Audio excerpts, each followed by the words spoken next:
आज कहीं न कहीं कश्मीर के लोग विशेषकर खासतौर से इन दोनों खानदानों की गुलामी की जंजीर को तोड़कर बाहर आना चाहते हैं।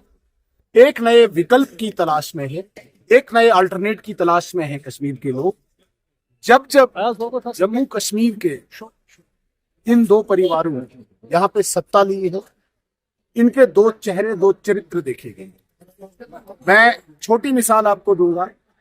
उमर अब्दुल्ला साहब चुनाव से पहले कहते हैं कि नेशनल कॉन्फ्रेंस की सरकार आएगी, स्मार्ट मीटर लगने नहीं। आज वो कह रहे हैं कि मेरी आंटी के घर में है तो आपके घर में क्यों नहीं लगे। कितनी बदकिस्मती है, गरीब के साथ कितना बड़ा मजाक है। ऐसे कई मजाक है।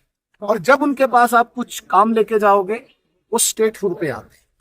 वो इसलिए स्टेटहुड पे आते हैं क्योंकि 2024 के चुनाव में उन्होंने 370 वापसी का ख्वाब दिखाया था कश्मीर का।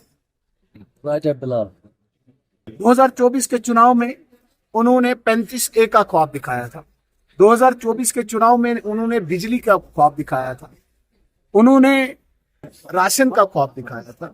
आज उन्हें सिर्फ और सिर्फ कश्मीर के लोगों को सच्चाई दिखाने के लिए ये सरकार जो मिली है, एक मौका जो मिला है, वो मुझे लगता है कि दिखाने की कोशिश कर रहे हैं। 370 नहीं आएगा, हमें स्टेटहुड की बात। सुनील सर यही कह रहे थे कि आप यही एजेंडा लेके कश्मीर में जाओ। पहले चुनाव के दिन जो आप आज जा रहे हो, जो आज आप बोल रहे हो कि जम्मू कश्मीर के सारे लोगों का मैं, अरे यार छोड़ो यार, अभी रुको यार, बोल रहे हो आप। हम यही कह रहे हैं कि भाई यही हमारा एजेंडा था, यही मोदी जी का एजेंडा था। आप घर घर जाओ, सिग्नेचर कराओ कि स्टेटहुड ही मिलेगा, ये हमारा एजेंडा है। लेकिन चुनाव से पहले उन्होंने ये एजेंडा नहीं चलाया। चुनाव के बाद तो वो एक्सेप्ट कर गए, इंडिपेंडेंस की स्पीच में वो एक्सेप्ट कर गए कि बीजेपी का एजेंडा मैं लागू करूंगा, घर घर जाके सिग्नेचर करूंगा। वो शुरू अभी उन्होंने नहीं किया। ये जो दोहरे चरित्र वाले जो लोग हैं, इनसे आप कश्मीर की जनता तंग आ चुकी है और इन्हें आप इस इलेक्शन में जवाब आपके नगरोटा में तो सब पार्टीज ने पहले ही अपनी हार को स्वीकार कर लिया है।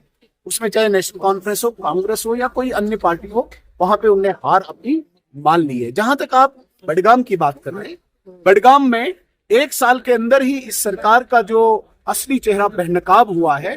कहीं न कहीं यहाँ पे भारतीय जनता पार्टी को उम्मीद है कि नरेंद्र मोदी की पॉलिसी लोग स्वीकार करेंगे और उनके दोहरे चरित्र को जवाब देके भारतीय जनता पार्टी को जिताएंगे। उन्होंने कहा कि भाई 15 अगस्त की स्पीच में मैं घर घर जाके सिग्नेचर कराऊंगा। हम तो चाहते हो कराए ना, वही तो हम चाहते हैं, वही हमारा एजेंडा है। भाई 370 का ख्वाब नहीं दिखाओ, आप स्टेटहुड का दिखाओ, जो हमारा ख्वाब है, जो हमारा एजेंडा है। उमर अब्दुल्ला साहब जाए, घर घर जाए, सिग्नेचर कराएं, हम साथ हैं, हम वेलकम करते हैं। कहाँ मरोड़े है हमारे तो। लेकिन आप ये कहना चाहते हैं कि चूंकि शेख खानदान का, अब्दुल्ला खानदान का शहजादा चीफ मिनिस्टर है, इसलिए फटाफट स्टेटहुड तो क्यों, उसकी मर्जी चलेगी क्या? ग्राउंड की बात नहीं है। मैं परिवारवाद उसको मानता हूँ। मैं इतने जर्नलिस्ट को दावे के साथ कहता हूँ, एक जर्नलिस्ट को ही बोले कि हमारे आदरणीय नड्डा जी के बाद हमारे प्रेसिडेंट कौन होंगे, किसी को नहीं पता।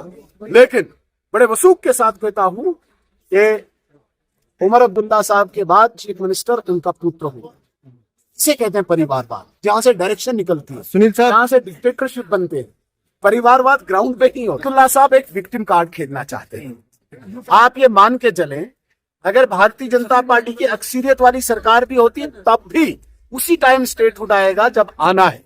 लेकिन इस स्टेटहुड के नाम पे विक्टिम कार्ड खेलना चाहते हैं। आप उन्हें बोलो, आपने जो वादे किए थे, स्टेटहुड तो कोई वादा नहीं था मैनिफेस्टो में, था क्या? नहीं था। आप उनका मैनिफेस्टो पढ़ो, वहां इन्होंने 370 का ख्वाब दिखाया। आज हम खुश हैं, ये स्टेटहुड की बात कर रहे हैं, हम वेलकम करते हैं, क्योंकि यही हमारा एजेंडा है। जो उमर अब्दुल्ला साहब आज हर घर पहुंचाना चाहते हैं, यही बीजेपी का एजेंडा